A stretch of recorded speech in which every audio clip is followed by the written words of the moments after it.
Okay, we are back. Hey, thanks for coming to check out my Korvold, the Fae-Cursed King Commander EDH build. Today we're going to be looking at, obviously, Korvold, but with a nice, unique twist to him. See, Korvold is going to be built around strengthening and making food tokens, right? All of the food tokens. Food tokens were introduced in Throne of Eldraine around there, along with Korvold, and they got some support fairly recently. And once they came out, I always wanted to make a food deck, and recently, after the support, I decided to step up and make one. I'm happy to share it with you guys today. So, without further ado, let's look into the full Korvold Fae-Cursed King food tribal.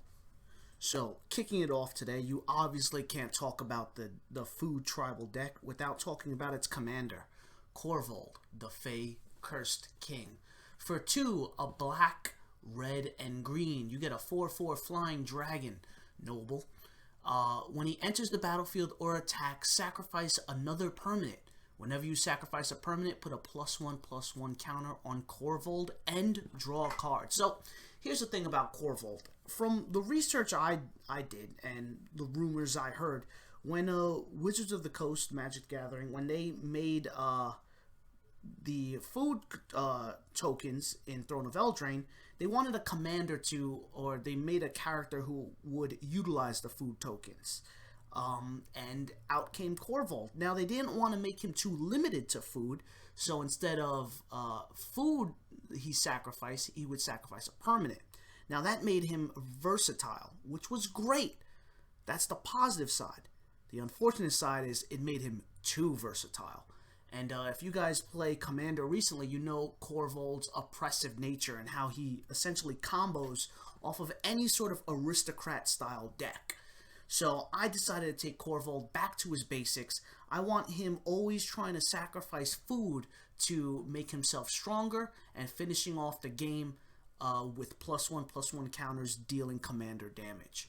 So Korvold is probably going to be your biggest finisher, and everything else around it is trying to give him sustenance, give him the resources he wants to eat, to devour, and to knock out opponents.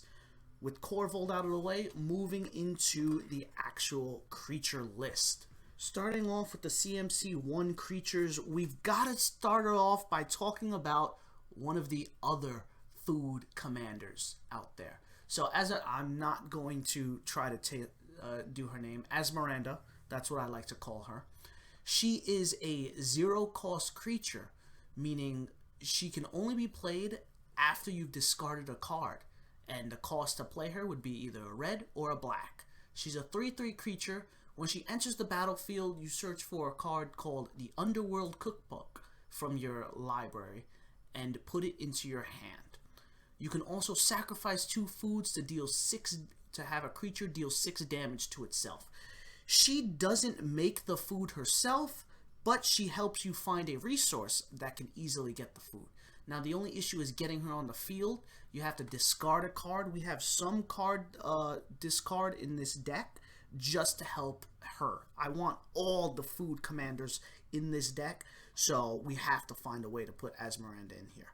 Once she's out of the way, we're going to talk about Gingerbread. Nothing too much to say about him. He is a food golem with 1/1. He has haste, and for 1 mana he can make it so that only creatures with haste can block him. And generic food effect at the end. For 2 mana, you can sacrifice him and gain 3 life. Viscera, sacrificing a creature, scry 1. Just having an open sacrifice outlet like Viscera goes a long way in terms of making sure you consistently get the right card draws. Especially with Korvold, who, as you sacrifice something, he lets you draw a card. So if you sacrifice with Viscera, you scry what that next card is, and then Korvold lets you draw it. So they combo pretty well together, which is why you want to keep Viscera in the deck. Glimmer Baron, yes. This is a 1 green, 1/2. Sacrifice a token. This token can be a food one, I'm just saying. and Glimmer Baron gets +2/+2 until the end of turn.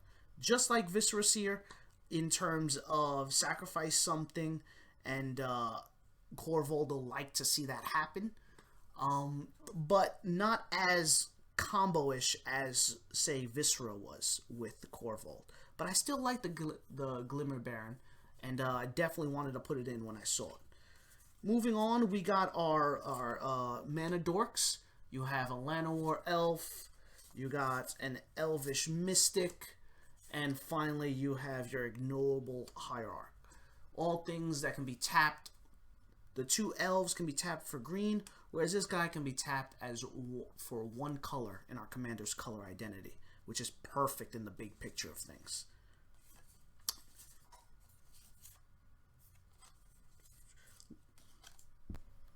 Right before we leave the discussion of mana dorks, we have one more to throw in. I just wanted to put this one separate because it's shiny. But you have Flinthorn Elves. Flinthorn Elves, there you go, excuse me. Same concept, a dork tapping for a green. Not too much to say. Now we're moving on to a Blood-Soaked Champion in this deck. So, black 2/1, Blood-Soaked Champion can't block, but for a generic and a black, return him from the graveyard to the battlefield. Activate only if you attack with a creature this turn. Now, I say we want to focus on our sacrificing food outlets, but unfortunately, food has yet to receive enough support that we can make a deck completely built on it.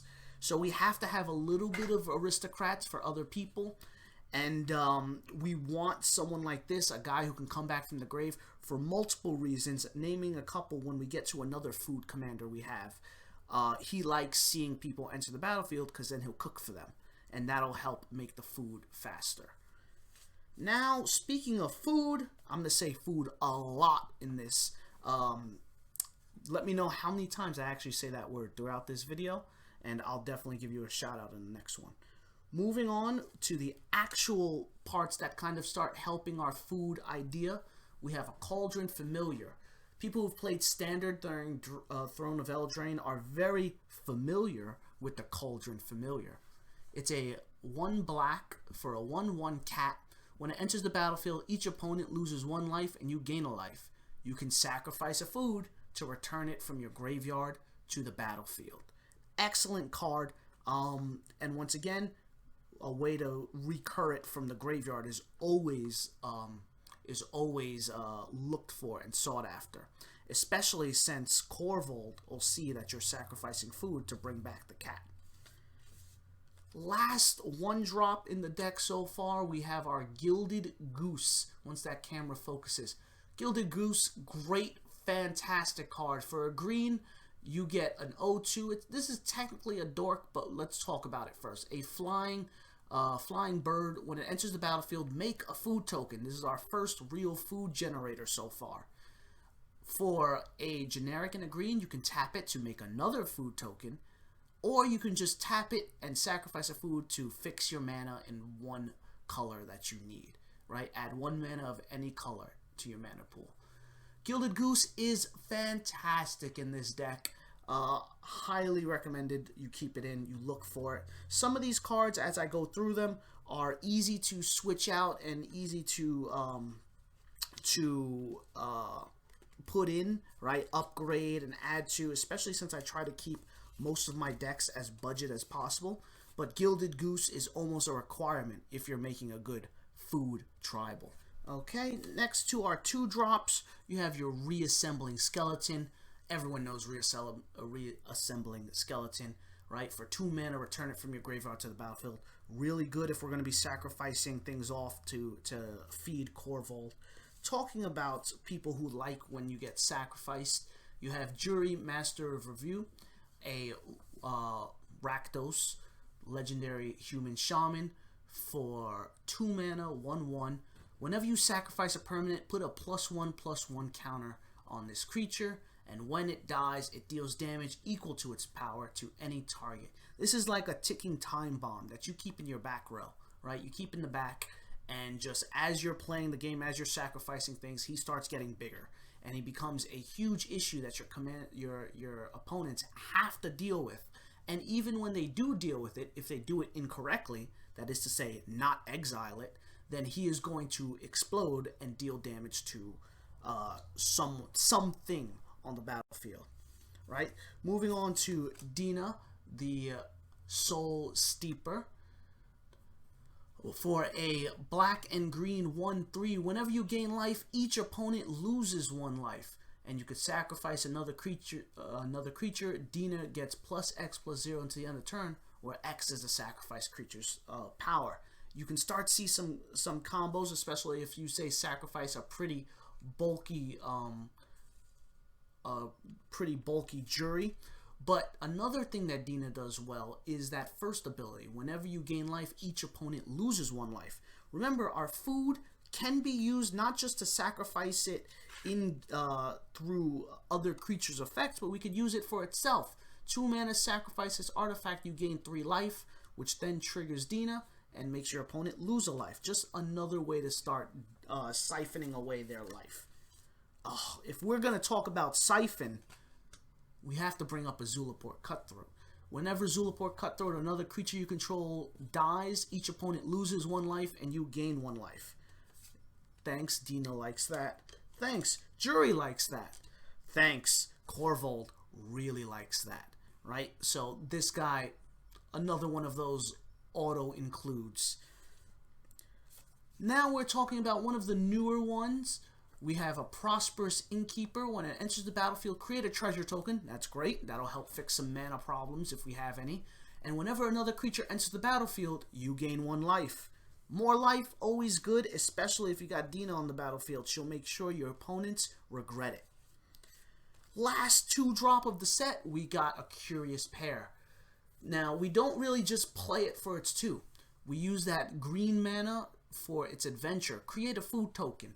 And then we can just play it later whenever we have, say, 2 mana that we don't really need. We can use it to play the Curious Pair. And I'm pretty sure Korvold isn't too judgmental on what kind of food he gets fed. So these children are looking mighty tasty for a dragon. Moving on to the 3 drops, you have your Skullport Merchant. Ooh, stop spinning, please. Another one of those, when it enters the battlefield, create a treasure token. Come on, there we go. And for 2 mana, you could sacrifice another creature or a treasure to draw a card. Sacrificing creatures, sure, I like that. And a free card draw off of it, yes, please. Now we're going into the Tempting Witch. When Tempting Witch enters the battlefield, create a food token. And for 2 and a tap, sacrifice a food. Target player loses 3 life. This is almost like taking the food effect and flipping it around so it hits your opponent. It's another good way to just start siphoning away life from your opponent and give him something to worry about. We have Veto in this deck. Veto, Thorn of the Dusk Rose. 3 mana, 1/3. Whenever you gain life, target opponent loses that much life. Creatures you control gain lifelink until the end of turn. If you're able to pop off with Veto and have, say, a pretty hefty Korvold swing in at an opponent's face, that's going to be a lot of commander damage, a lot of damage off of Korvold. Then you're going to heal off of that lifelink, and then when you gain life, that opponent loses that much life again. So that's a lot of damage just popping off with Veto. Not to mention all this kind of, we're gaining 1 life here, 2 life here, maybe 3 life if we eat a food. Veto's going to make sure, once again, our opponent starts getting siphoned. Moving on to this Husk, a 3 mana 2/2, sacrifice a creature. It gets +2/+2 until the end of turn. This is like another Viscera Seer, just at a higher cost and less of a big payoff. It's useful, just like the same way you would use a Viscera Seer to sacrifice a creature. Whenever you would do that, you have this Husk to do the same thing. Redundancy is never really a bad thing in most commander decks, right? Because you never know what you're going to draw into, such as a Savvy Hunter. 3 mana, 3/3. When it attacks or blocks, create a food token. And you can sacrifice 2 foods to draw a card, right? So attacking or blocking creates a food token. I usually pair this up with a creature attacking out, which I'll show a bit later. But having this guy attack, this girl attack or block, we're going to be getting a couple bits of food, especially if our opponents don't deal with this well enough, or they underestimate it and say let it go through to hit their face because they don't really mind the 3 damage. Well, all that's going to be coming back to help us when we start getting food for attacking. Now we have a Tireless Provisioner. Talking about getting food, we have a landfall creature. Whenever a land enters the battlefield under your control, you can create a food token or a treasure token. Now here's the thing. We want food. Food is great. Food is fantastic. Food is the theme of the deck. But most times I just make treasure tokens because unfortunately, pound for pound, a treasure token is more useful than a food token because we have to use mana to tap down the food. But I still wanted to keep it food. There are some situations in which I would go for food over treasure, and you'd have to see those as they come because those are very few and far in between. Other than that, Tireless Provisioner, an excellent card. Another one that should be an auto include. Mayhem Devil. If you got an aristocrat style deck and it has access to black and red, you will be playing a Mayhem Devil. Whenever a player sacrifices a permanent, Mayhem Devil deals 1 damage to any target. Sacrifices a permanent. Similar to Korvold, he doesn't care what's getting sacrificed, just so long as it's sacrificed and he's going to ping something on the field. The last 3-drop we have for the deck is the one, the only, Skewer Immortal. You may cast Skewer the Immortal from your graveyard or from exile. So this is an excellent reoccurring card. Korvold can constantly just sacrifice and eat Skewer, and Skewer will come back every time ready to run through it again. Truly, the hero we never asked for. Moving into the 4-drops of our creature base. Now we're getting into the hefty stuff. We're having a Gluttonous Troll. When it enters the battlefield, create a number of food tokens equal to the number of opponents you have. I really only see this pop off once, maybe twice, but if we got a full table, we're getting maybe 3 food tokens just for 4 mana. That's a good return on our investment. He comes in with Trample, and for a generic and a green, you can sacrifice another non-land permanent, doesn't have to be food, and he gets +2/+2 to the end of turn. Right? So if you got mana to spare and you're swinging out with this trampling troll, you can use the mana to buff him up and kind of give your opponent some problems. Moving on to the Chainer Nightmare Adept. This is one of those few discard cards that we have in the deck for Miranda. As my camera focuses, come on. There we go. 3/2 human minion. Discard a card. You may cast a creature card from your graveyard this turn, and you can only activate this effect once each turn. Whenever a non-token creature enters the battlefield under your control, if you didn't cast it from your hand, it gains haste. She's a good way to recur the things that your opponents may be destroying on your side of the field, and not to mention her discard effect will help Miranda get herself on the board. Neb, the Dread Horde General. Whenever Neb, the Dread Horde General, deals combat damage to a player or planeswalker, you may discard any number of cards. If you do, draw that many cards and add that much red mana. Until the end of your turn, this mana does not go away as steps and phases end. 4 mana, 5/4, pretty good stats so far. Trample, fantastic. And he just has to deal combat damage to a player. Another one of those discard engines. And he'll give us mana and card draw off of it. Great guy to have around. You got your Solemn Simulacrums. This guy's helping you get some ramp and some land on the battlefield. But when he dies, you draw a card. And we know killing creatures in this deck, pretty easy. Moving on, we have the Dimir House Guard. Fear and sacrifice a creature to regenerate. Now, you can just sacrifice it as you would with a Husk or Viscera Seer. Its regeneration effect would kind of be redundant if you sacrifice more than one creature, but you can use it as a Viscera Seer or Husk too. We can also transmute it for 3. That's a generic black. Discard this card and search your library for a card with the same converted mana cost. Reveal it and put it in your hand. If you want to see some good potential 3-drops, just rewind the video. There was a couple people I'd like to mention specifically. Tireless Provisioner or Mayhem Devil. But this guy is just great all around. A huge help. Looking to what the food provides, we're going into the Fierce Witch Stalker. When it enters the battlefield, create a food token for this 4/4 trampling wolf. He's okay. Him coming in making food is always great. That's really why we have him. This guy, though, the Wicked Wolf. 4 mana, 3/3. When it enters the battlefield, it fights up to 1 target creature you don't control. So he's going to swing, or not swing. Him and something are going to trade. But you can sacrifice a food to put a permanent counter on him, a +1/+1 counter.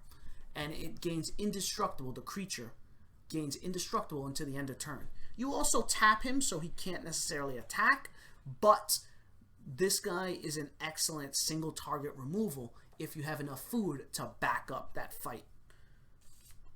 The last 4-drop we got is our last chef in the game. We have Nomi, the Master Chef, a 5/3 Warlock Troll with Trample. At the beginning of your end step, create a number of food tokens equal to the number of non-token creatures you had enter the battlefield under your control this turn. His last effect is sacrifice a food and target creature gains indestructible until the end of turn, similar to the Wicked Wolf's effect, his last part. But let's talk about that first part. At the beginning of your end step, make food for equal to the number of non-token creatures you had enter the battlefield this turn. Now remember, we have a lot of graveyard recursion, things coming back from the graveyard, things sacrificing themselves, and things getting sacrificed. So Nomi should be one of your best food generators in the deck. For our 5 mana slot, we're only running 1 card, and it's a good one. Merrick, Cruel Death Priest, Mizarek. There you go. A 2/2 Insect Shaman. Whenever a player sacrifices another permanent, just make this thing bigger, and it's a flying insect. Another one of those cards, just leave it in the back row as you're playing the game, as you're sacrificing things. She's going to get scary fast. Moving on, we have our 6-drops. Marionette Master. Great card if you play Aristocrats. You've seen this card, you know the deal. For those of you who don't, when this creature enters the battlefield, you can put 3 +1/+1 counters on it, or create 3 colorless serval artifact creature tokens. You want the counters, people. Let me tell you that for free. This 1/3 Human Artificer, whenever an artifact you control is put into the graveyard from the battlefield, target opponent loses life equal to her power. So we're going to be looking to eat food as much as we can. Marionette Master is going to deal tons of damage because every time a food disappears, assuming you fabricated with 3 +1/+1 counters on her, she's going to be dealing 4 damage a time every time food disappears. So a huge, almost win con in this deck if you keep her around. Talking about one of your most useful cards in this deck, this guy has to be almost like the MVP short of Korvold himself, the Feasting Troll King. I love this card. He is a 7/6 Troll Noble with Vigilance and Trample. When he enters the battlefield, if you cast it from your hand, create 3 food tokens. So he's a big boy and gives you 3 food as soon as he touches down. Now, if he's in the graveyard, you could activate this other effect. Sacrifice 3 foods. Return him from your graveyard to the battlefield. Activate this ability only during your turn, though. So this guy is great. He almost has his own semi-form of reanimation. He reanimates himself, assuming you have food on the battlefield, right? Your opponent will be hard-pressed if you have a Feasting Troll King and Korvold on the field. He's not really going to be sure which one to sacrifice to get rid of. Most times he's going to want to drop Korvold, right? Or if he goes for a big board, or if he goes for the Feasting Troll King, when you sacrifice those 3 foods, Korvold's going to like that. You bring back the Feasting Troll King. It's going to just get out of hand. Give your opponent tough choices on who to deal with and how to do it. I love this card. We have one more card, though. This is our last creature in the deck. You have the Herald of Anguish. 5, 6, 7 mana, 5/5. So that's a lot with not a good effect, or with not a good power or life. But he has Improvise. Your artifact can help you cast a spell. Each artifact you tap after you're done activating mana abilities, pay for 1. You have a lot of these foods that you're probably only using to sacrifice, and you're probably not going to use them for mana gain or life gain. Let's use them as almost pseudo mana rocks, tapping them down to help pay for this guy's cost. He comes in with flying, and at the beginning of your end step, each opponent discards a card.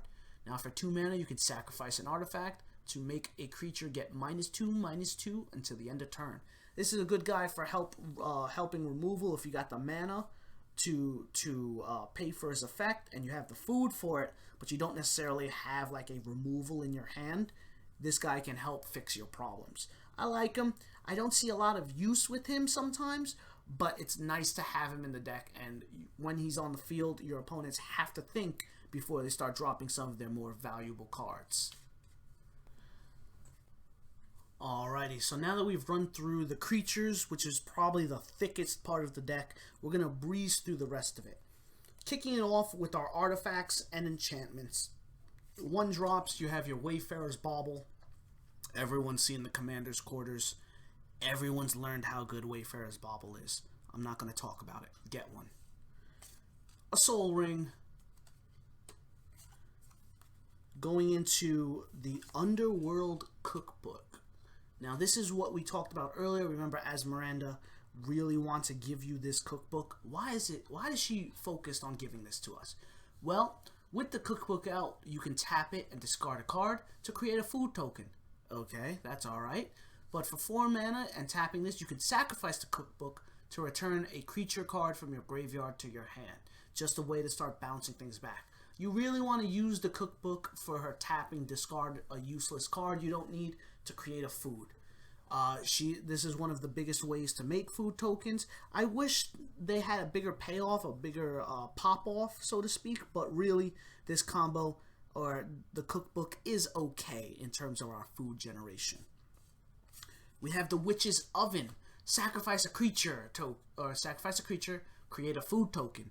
If the creature's toughness was 4 or greater, create 2 of those tokens instead. This is a better Underworld cookbook in my opinion. And it does everything we need. It sacrifices a creature, which Korvold likes. It makes food for us, which Korvold really likes.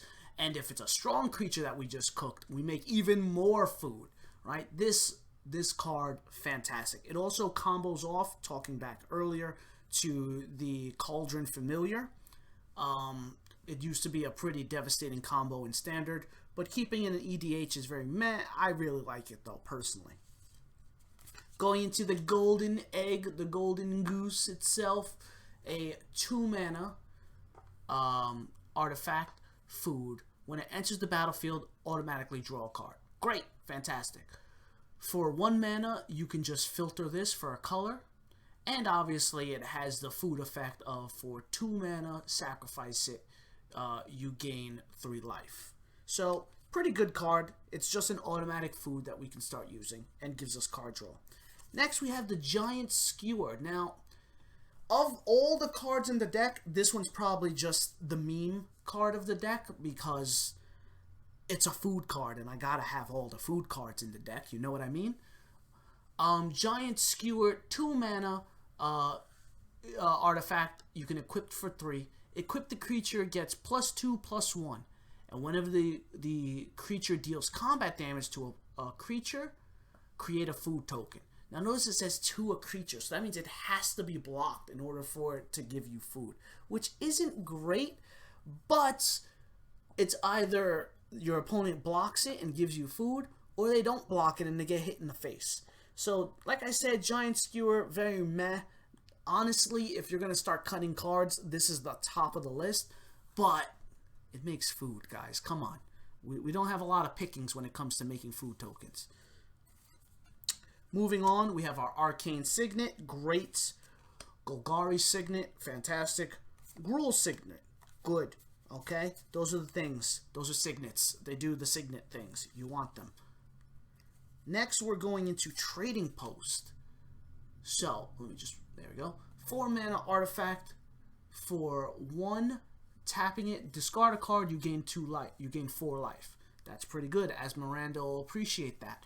Or you can, for 1 mana, pay 1 life and make a goat. Weird, we don't have a lot of goats in this deck, but now we have a token.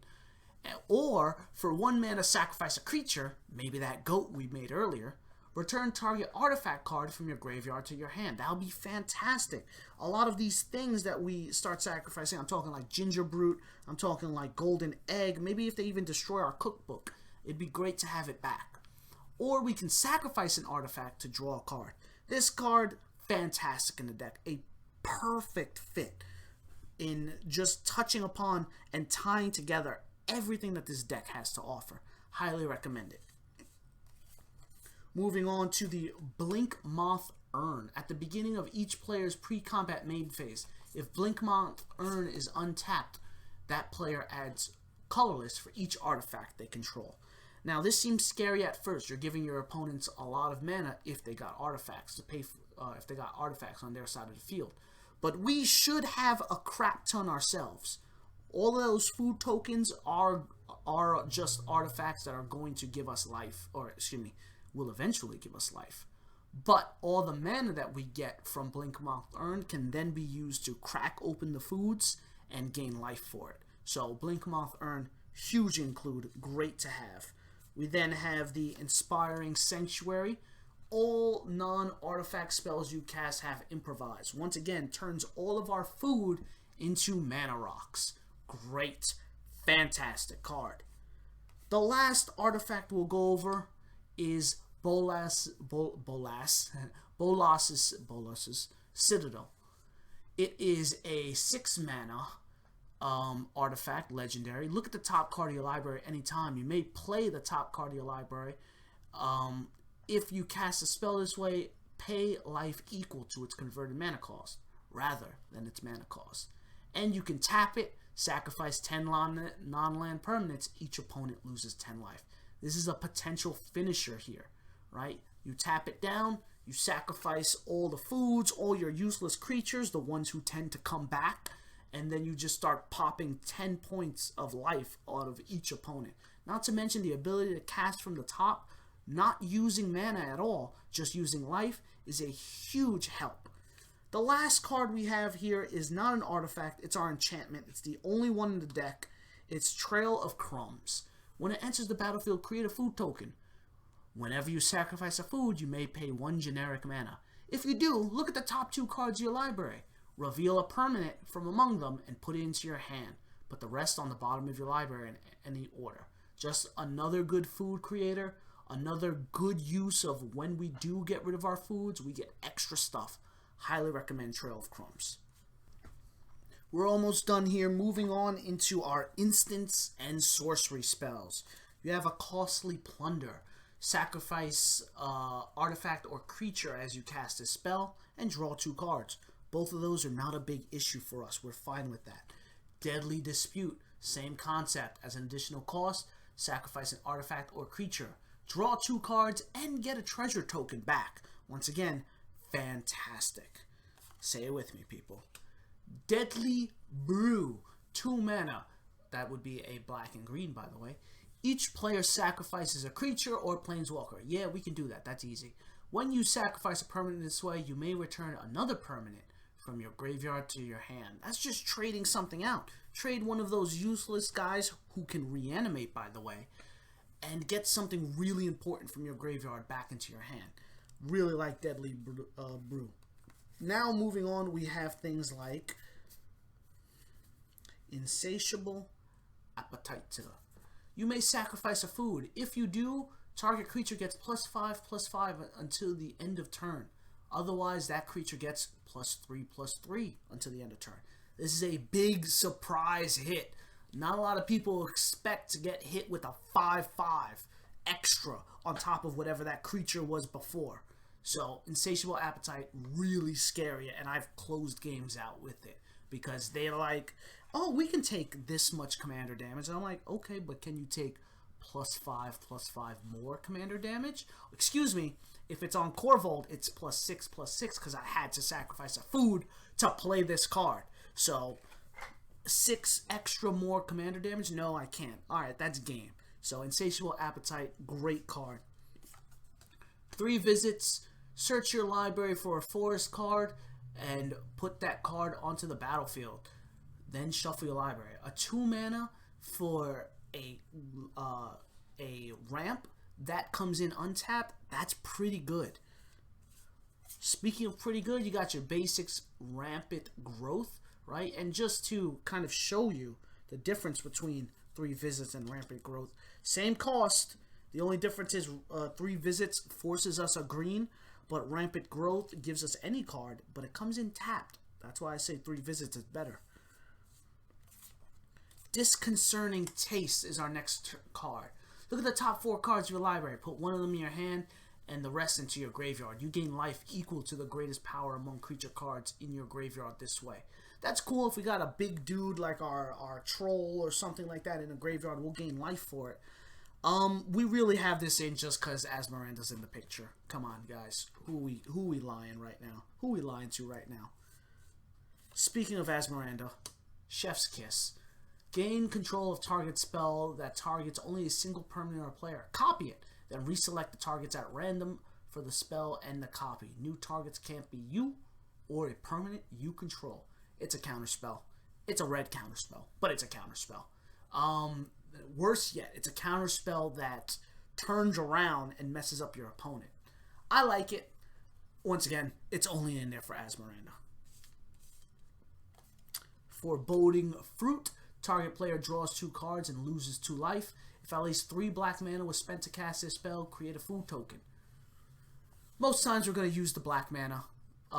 We're just going to draw 2 cards and lose 2 life. We just want the food, people. Come on. Come on. Try to get the food. Bake into a Pie. Destroy target creature. Just about one of our only bits of removal in the deck. But create a food token off of it. Not really good mana-wise, but we get food. You know what I'm saying? Last card for now, you have Return of the Wild Speaker. 5 mana, you can draw cards equal to the greatest power among non-human creatures you control. A lot of the cards in this deck are not really human. And non-human creatures you control get +3/+3 into the end of turn. Really good card to have. Helps us get some card draw, and once again, maybe close out that game with that +3/+3 surprise hit. We'll finish off this video. Hey guys, blah. We'll finish off this video by taking a look at the mana base. Mana is the weirdest thing when you come to my videos and watch it, because I essentially just throw in whatever mana I have on hand, whatever's budget, whatever I got. I'll show you what I got, but I can highly recommend that it can be easily upgraded. Commander Tower, great card. Exotic Orchard, it's like Commander Tower, but taking your opponent's colors. Gingerbread Cabin, right? When it enters the battlefield, untap, create a food token, but it can only enter untap if you control 3 forests, minimum, right? So I see it actually pop off a lot more than you would think. It's a good card to have. If we got Gingerbread Cabin, we gotta have the Witch's Cottage. When it enters the battlefield tapped unless you control 3 swamps. And if it enters untapped, put a creature card from your graveyard on top of your library. This is good just in case there's something important in your graveyard and you need to add it back to your deck. Drowned Temple. Treasure Vault. That's a lot of treasure tokens, people. You got your Terrapomorphic. You got your Evolving Wilds. A Rocky Tar Pit to search for some colors. Jund Panorama. Warped Landscape. Then Myriad Landscape. Then don't forget the Blighted Woodlands. Savage Lands. You got your dual lands. Dual land. Dual land. Dual land. Dual land.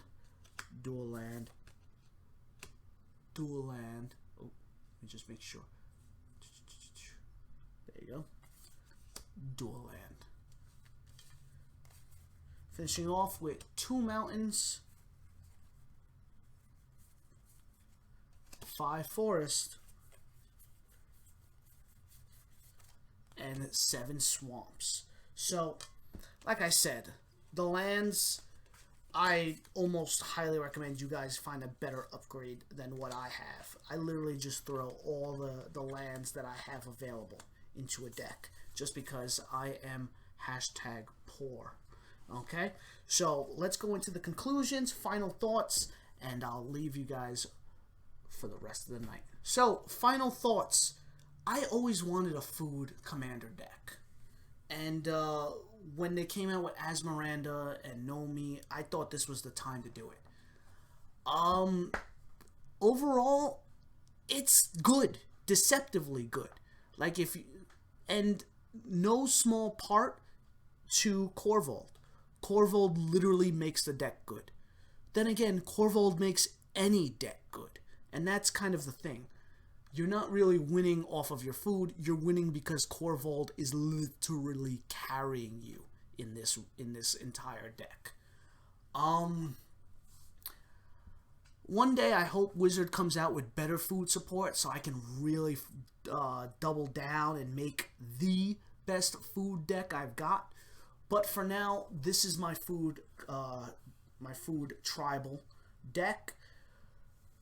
If you guys counted right, there would be 99 or so cards. I'm actually missing one. I think one of my cards got lost. I'm going to have the whole list in the description to the full breakdown of this deck. And I'll probably even start upgrading it now that I've put a video out there. So this is technically version 1.0 of my Korvold food tribal. Thanks so much for liking, guys. Make sure to like, comment, subscribe, all that good stuff. And I'll talk to you later.